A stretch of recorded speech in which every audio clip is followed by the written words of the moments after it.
On the podcast today, we are going to speak about chapter 58 of the Tao Te Ching. This makes up the 58th episode of the 81 meditations on the Tao Te Ching. And as usual, Guyang will read Jia Fu Feng and Jane English's translation, and I will read Derek Lin's translation. When the country is ruled with the light hand, the people are simple. When the country is ruled harshly, the people are cunning. Happiness is rooted in misery. Misery lurks beneath happiness. Who knows what the future holds? There is no honesty. Honesty becomes dishonest. Goodness becomes delusion. People's delusion lasts for a long time. Therefore, the wise are sharp but not cutting, pointed but not piercing, straightforward but not restrained, brilliant but not blinding. When governing is lackluster, the people are simple and honest. When governing is scrutinizing, the people are shrewd and crafty. Misfortune is what fortune depends upon. Fortune is where misfortune hides beneath. Who knows their ultimate end? They have no determined outcome. Rightness reverts to become strange. Goodness reverts to become wicked. The confusion of people has lasted many long days. Therefore the sages are righteous without being scathing, incorruptible without being piercing, straightforward without being ruthless, illuminated without being flashy. As with a lot of chapters recently, there is a focus on governance and what is actual natural governance. And in this chapter, it's no different, where we have the difference between an unwise ruler and that of a sage. And so the way that a sage would rule society. And there's always this mentality within the Tao Te Ching of what the world would be like if, say, Lao Tzu governed the world or a sage governed the world, an enlightened Taoist sage, for example. Yes, this character of sage, wise sage, is been spoken by Lao Tzu through entire Tao Te Ching, pretty much. Again, ruling without ruling. In different translation, actually says like a tasteless ruling. Like he kind of reflecting on, like, let's say, ordinary people. He regarded himself as tasteless person because other people, ordinary people, appeared very smart and very characteristic, while he decided to be a tasteless person. So a little bit like not trying, right? There a bit of wu-wei aspect there. And here this translation said light hand. So again, not heavy hand, light hand. So the least amount of effort to control things. In that sense, people be happy. People are simple, right? So things will work out as it should. Well, the simpler the ruler, the simpler the people, right? The simpler the rules and regulations, the simpler the people. The more you interfere, the more you make the people unhappy. The more taxes there are, the more people are unhappy. Just do what is right by the people. Lao Tzu is just speaking complete common sense that most ordinary people would say the same. But we often live under rulers and regulations and rules that run counter to our naturalness and what is best for society. And so, as you mentioned with wu-wei, right, the wise ruler or the sage would rule with wu-wei and its non-interference capacity. And so they would not interfere in people's lives. They would allow people's lives to be as they will. And that's just the way it is. You just allow society to move along. You don't actually need to have a heavy hand and disturb the world, right? And so if we contrast that with the modern day, where we see in the modern world, we see particularly your tech companies, the investment firms, and all of these people who promote woke ideology that a lot of the far left extremists try to push down normal people's throats. And so what does that lead to? It leads to censorship, a restriction of what is right and wrong for people. And so you're not allowing the people to be as they naturally are.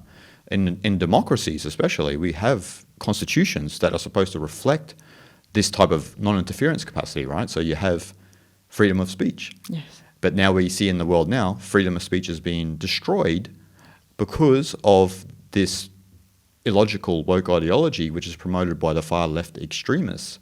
And so then you see countries like Brazil, Australia, Canada, and all of these type of countries trying to censor everyone because no one wants to hurt anyone's feelings. And so we want to live in a strong world. That's what people often say. But in doing that, you continually create weaker people.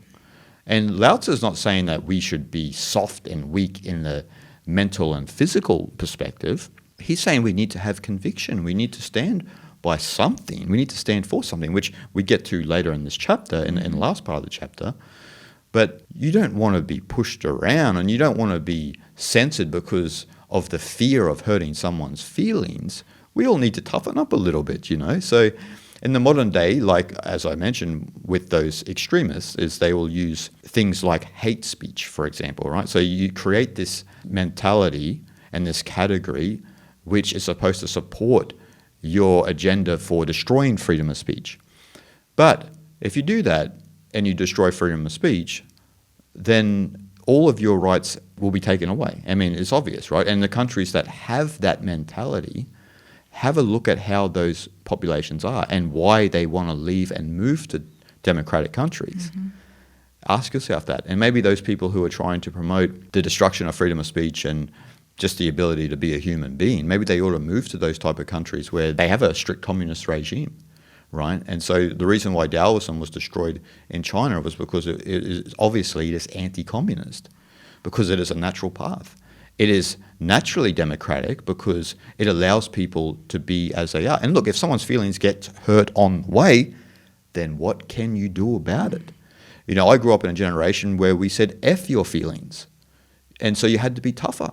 You had to be naturally tougher to deal with the world. And now we've made a world where the youth are increasingly softer and can't deal with adversity. And so that's not what Taoism is about. Taoism is about dealing with things immediately and appropriately. And that's like a Zen mentality as well, right? So you deal with each and every situation immediately and appropriately in a natural way.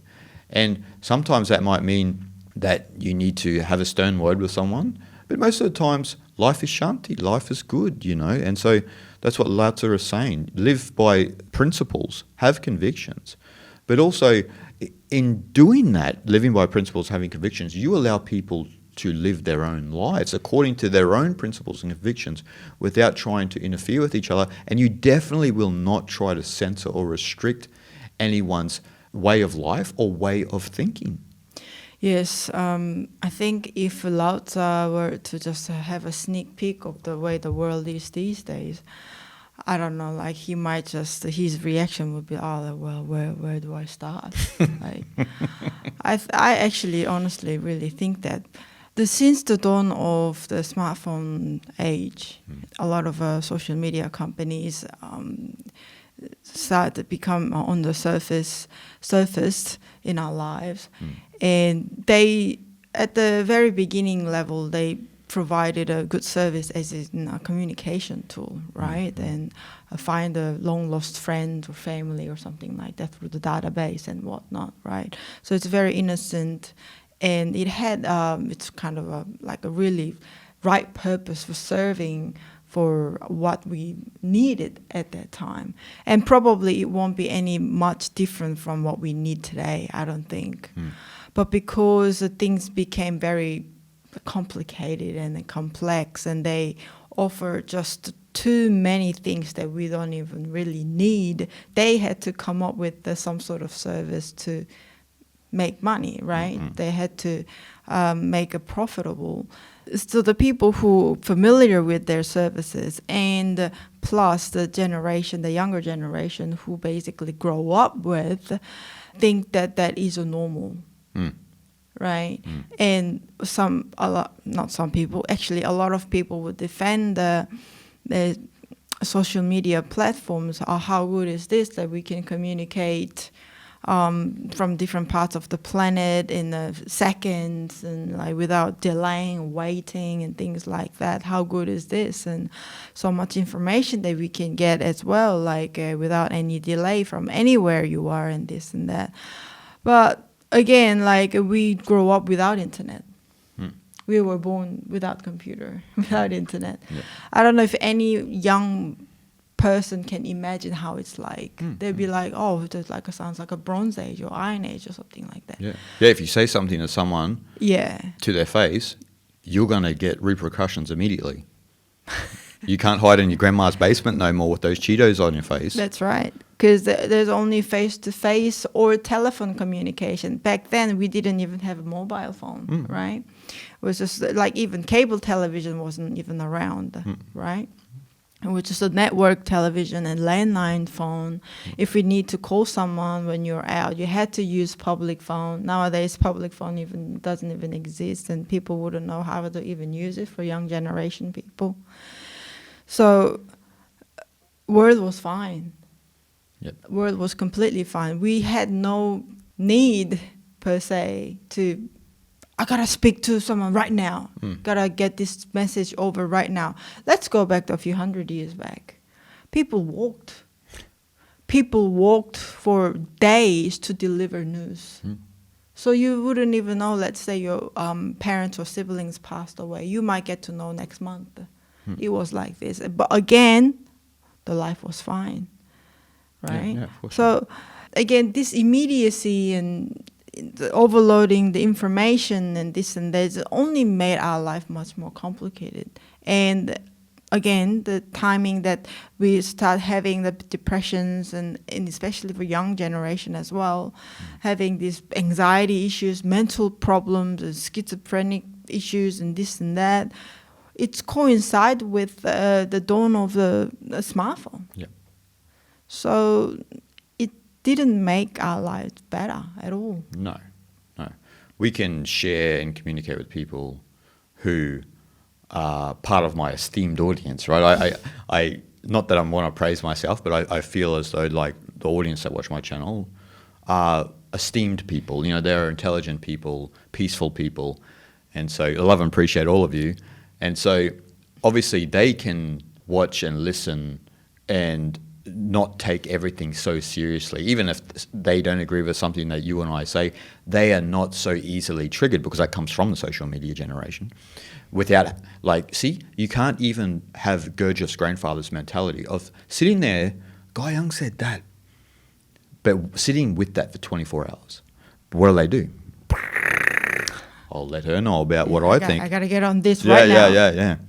And so they're definitely going to say it about this podcast. There's at least one, right? And so that's what we're dealing with. And so, like, you know, just the other day, you were out for a while, and you and I don't have communication by phone. And so you're coming home. That's what's there more to know. Like, and so I think that people, they think that, well, I need to know where everyone is at any moment. And it's like, this, why though? Why? We lived most of our entire evolution without that mentality. That's right.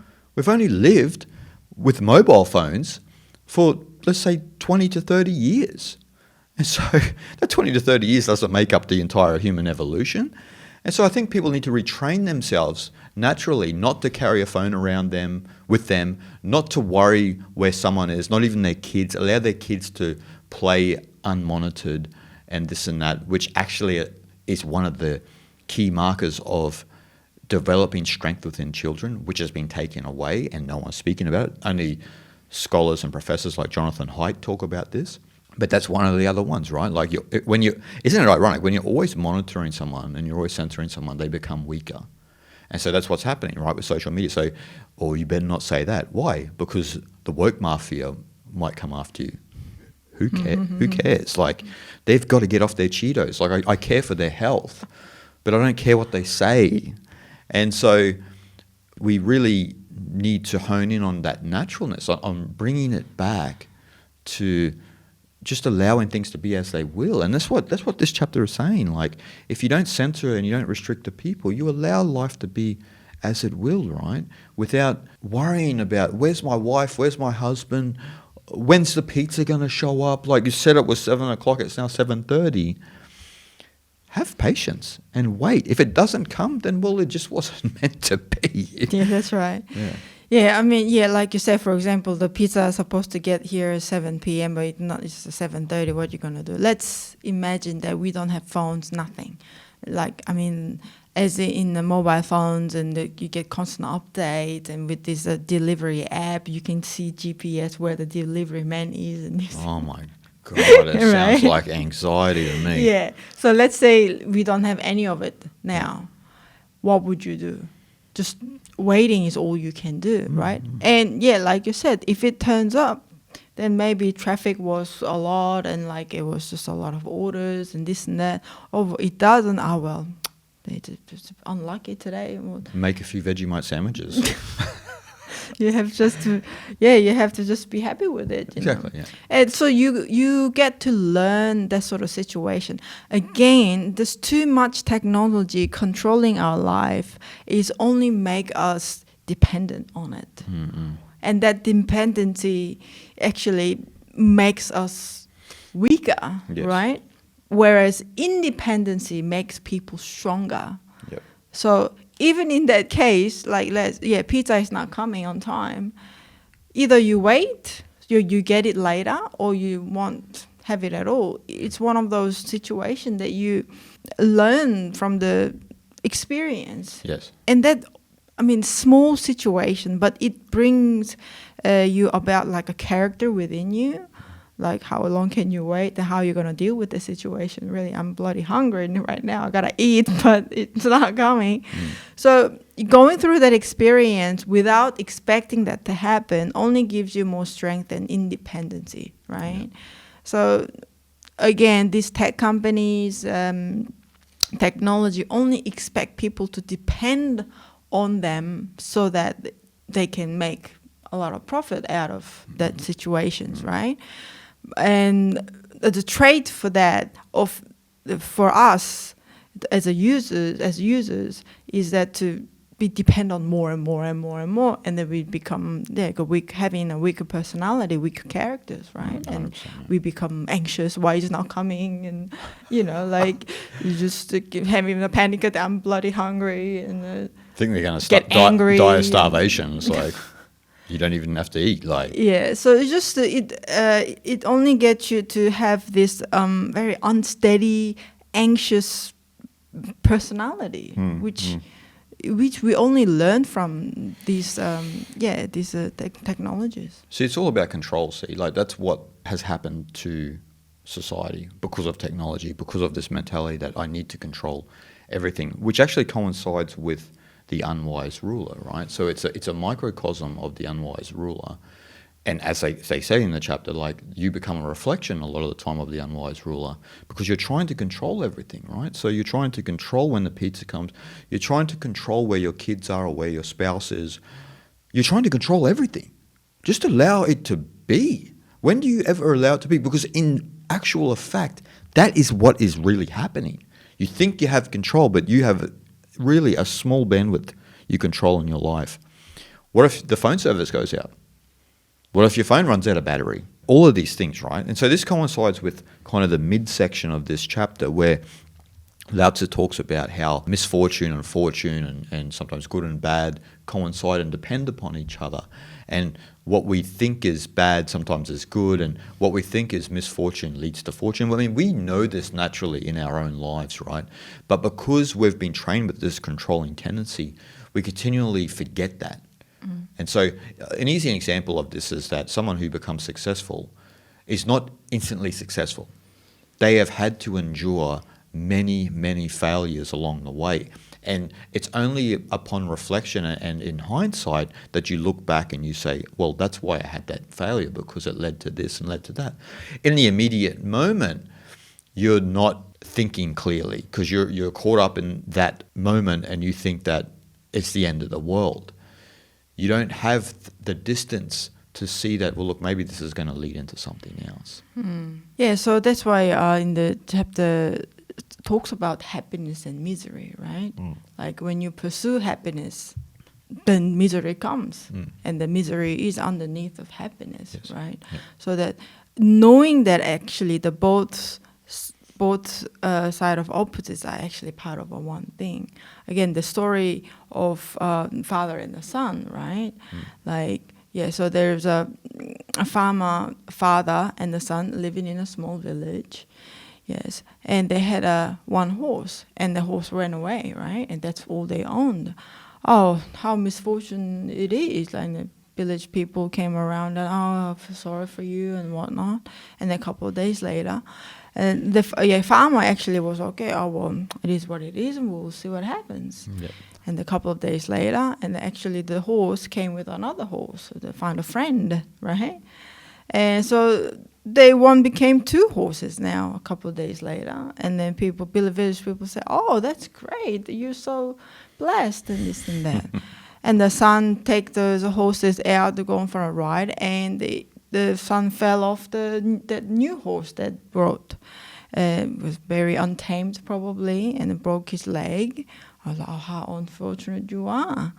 And father says, oh, we'll see. And then all of a sudden, there's a war happening within a kingdom, and they needed a man to fight in the battle. And yes, the son has a broken leg, and then father had to look after him, so they didn't have to go to the war. So all the ladies from the village come around, and oh wow, how great this is! And well, father said, yes, we will see. Yeah, exactly. Yeah, so he didn't care whether that was a blessing or a misfortune, right? That's the point. He kind of remained as neutral, and that's just how life turns out to be sometimes. Like misfortune turns out to be fortune, and the vice versa, right? So in midst of all that, what can we do? How can we have that attitude of what the father had, like stay understanding that both opposites are actually the one thing, as in life, so that can you stay centered, right? And just see what happens, just being purely observing about your own life, right? Not getting attached to one or the other. You're just purely observing your life as just like a third party. And if good things happen, okay, that's good for the moment. We will see what happens. So misfortune comes and, oh, okay, well, that's not ideal. That's not what we planned, but we will sort things out. And we will see what happens after that, right? And we know that's how life is, but only misery comes again when we only pursue happiness in life. So only fortunes in life, things should come. It'll happen for us, right? It should happen that way. Why? Because that's what we planned for it, and that's what we needed to happen, this and that. But again, we know life always has a funny way to teach us lessons. That's right. And that will see mentality, that's the hallmark of a Taoist sage, which actually, when you read that Zen story, it appears that the farmer, he was some type of Taoist sage. Yes. So that's why, also in this chapter, it kind of alludes to kind of the looseness of good and bad, right? So it's not that something is absolutely good and absolutely bad. Things kind of blend into each other, and we have this transformation of life. And so the farmer is looking at the transformations of life, right? He's not concentrating on whether that immediate circumstance is good or bad. Even when his son broke his leg, he was like, we'll see where this goes. And so things grow in and out of each other. That's what life is. And the Taoists look at life just as the transformations of life. Even death is a transformation of life. Within your own life, your life is transforming one thing into the next, into the next. And it's really hard to control where it's going and or have an analytical perspective of what's happening. And so it only comes, as I said, through often reflection and hindsight, why this happened, why that happened. But sometimes it might take years, sometimes it might take decades to realize why that happened in your life, because you're in a certain situation where you are now.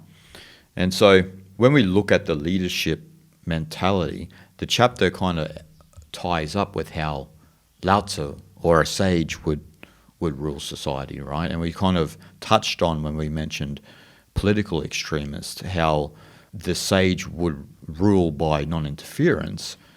Now, they would rule by not ruling, is the mentality, right? And so you often see within the Tao Te Ching that the sage is always emphasizing, or when Lao Tzu is mentioning how a sage would rule, sort of someone who has a gentle touch and is not overly demanding. That's right. And so that's kind of the mentality. And usually when we look at our own personal lives, the strong figures in our lives are usually very strong. They have a lot of conviction and this and that, but they're very gentle and very warm.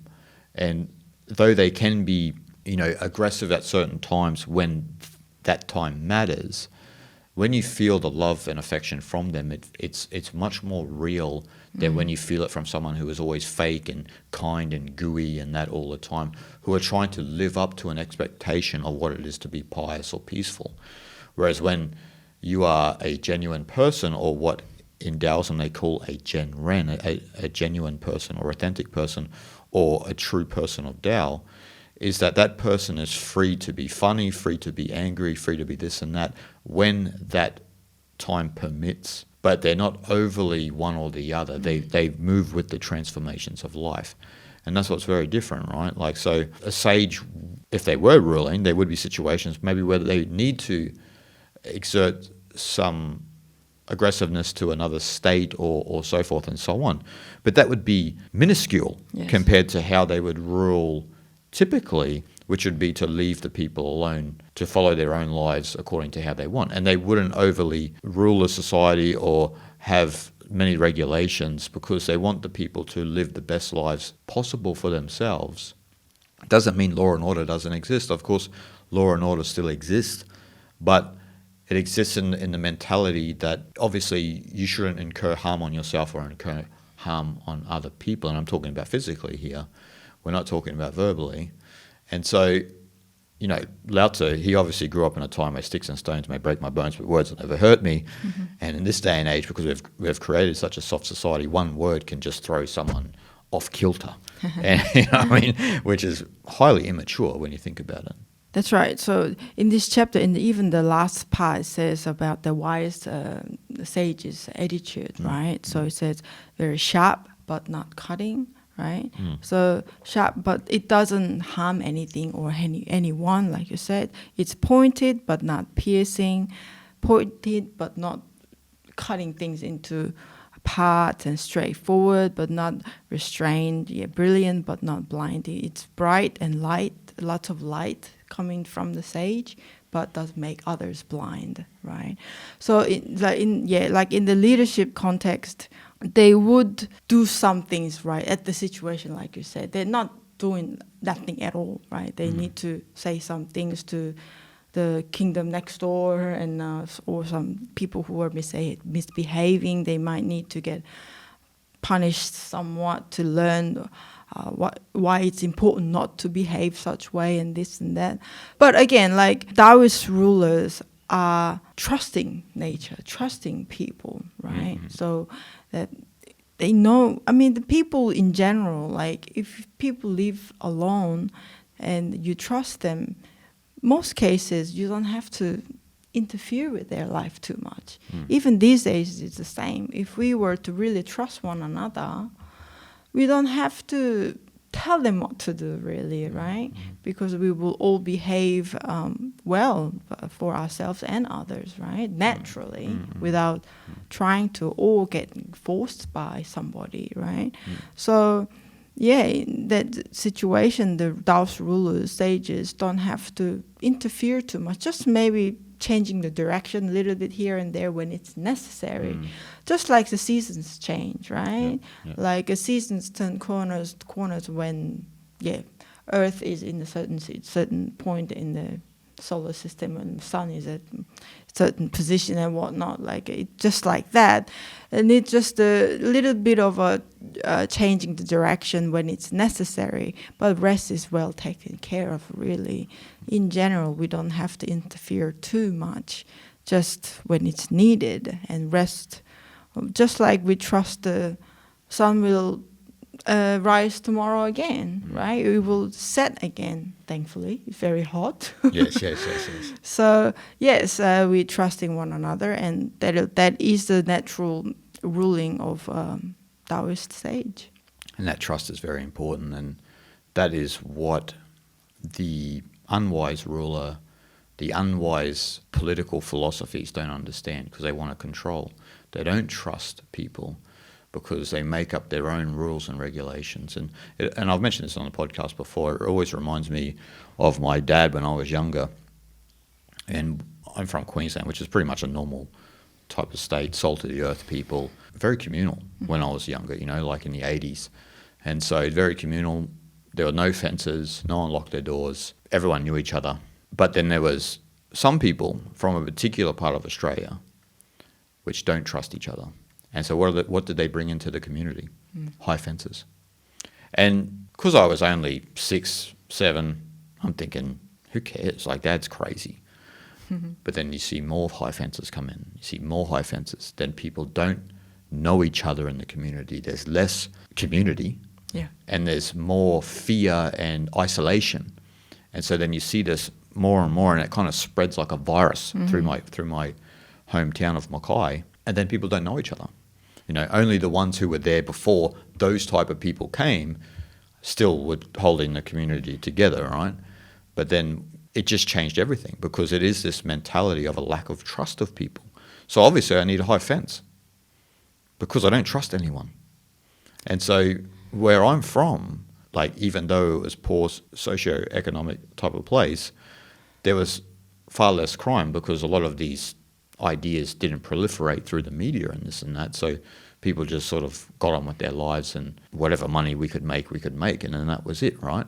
But everyone in general trusted each other, and if there was someone in the community that needed to be lifted up or helped, there was always people there to help them. But then over time, the high fences crept in, and then that just stopped, slowly but surely. Yeah, that's very unfortunate. Like, people come from a different state, a different town altogether, move up to where you are living, the area, in a way that, like, it's a new neighborhood. So they don't know anything about it. But in that situation, the perfect to have that we will see mentality in a way, right? We will see it's a new neighborhood, so we will find out as we go how people are and learn how community is like and this and that. But obviously that wasn't the case. They just came up with a lot of fear, some reason, and I wonder why they moved up to your area if Cheaper. That was the so I mean they brought that fear with them, right? And then they spread it just like a very infectious, contagious disease, and even the people who were living there already start to like think like those people. Yeah, it's very infectious, but again, like it's fine. I mean, nowadays people are very afraid of living overseas, for example, but the neighborhood country next door, the people look just like us, and they drink water and they go to toilet and whatnot. It's the same people. They're people, yeah. Yeah, so nothing to be really afraid of. It's just again the instinctual fear of a survival, really. But it's not. I mean, look, nowadays, like, we're living fine, right? We don't have to. We can trust. You can trust. Yeah. You and I live in a foreign country. We trust. People trust us. Everyone's good. We know neighbours around here. We see them all the time. Everyone's happy, So just need to rekindle that trust. And that's what this chapter is about, rekindling that trust, supporting people, supporting them in whatever endeavour they choose to do. And just don't interfere with anyone. Stop interference. Stop the interference. And say no to these type of woke mind viruses that social media companies and investment companies are promoting, because it's a simple model as it was explained to me by people in the industry. The mentality is within these woke companies is if they can get ordinary, decent human beings to deny basic human truths, then you are easy to control. Okay. Because think about it. If you can get someone to deny a basic human truth, which we all know instinctually, then you are easy to control. And then that's what happens. And it just starts to go slowly down. And then you've got these problems that you have in Canada, Brazil, Australia, and these type of places. So basically, people just got confused. Got confused, yeah. Yes. And are afraid to stand by the truth. Right.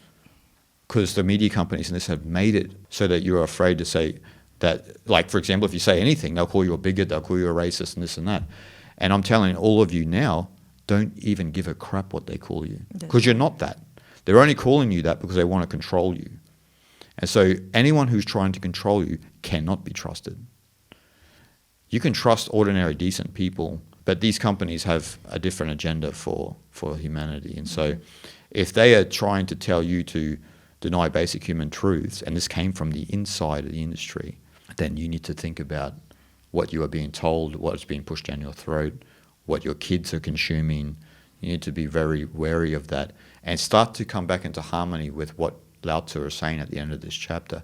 Have convictions, live by principles, and don't fall for any BS. That's right. These tech companies, what they're afraid of the most is, I think, the independency. Yeah. The independency, the allows us perspective, it can only come from trusting the world. Exactly. Right. Again, like I said earlier about independency and dependency, independency only comes from the courage and strong heart, and independency is the other way, obviously. Yeah. And independency comes from the complete trust about yourself and the world. So having independent thought, it's fine. Fine, yeah. Don't worry. You don't have to worry about what other people think or how they see you. That doesn't really mean anything, actually. It's their problem, really. Yeah. So having independent, strong stance for yourself, actually for the most. So living independently also as well. Of course. So that only will encourage you to become a stronger person and live a happier life and better life. Yeah. And don't be bullied. Don't feel like you need to be bullied either. You know, you and I grew up in a time where bullying was scorned. Now the society bullies you into thinking a certain way, acting a certain way. And if you don't do that, as I said, they'll call you all of these tired old terms of racist or bigot or, you know, all of these ridiculous terms. And you're none of those. You're none of those. Those who do that, most of them just have an axe to grind, or they might be racially biased to their own race, for example, and this and that. So you've got to be very careful about that. You've got to just have those strong convictions, live by principles, realize that most people are actually super. Yeah. You know, most people don't want to interfere with other people's lives. Most people are happy to just live their life, take care of their family.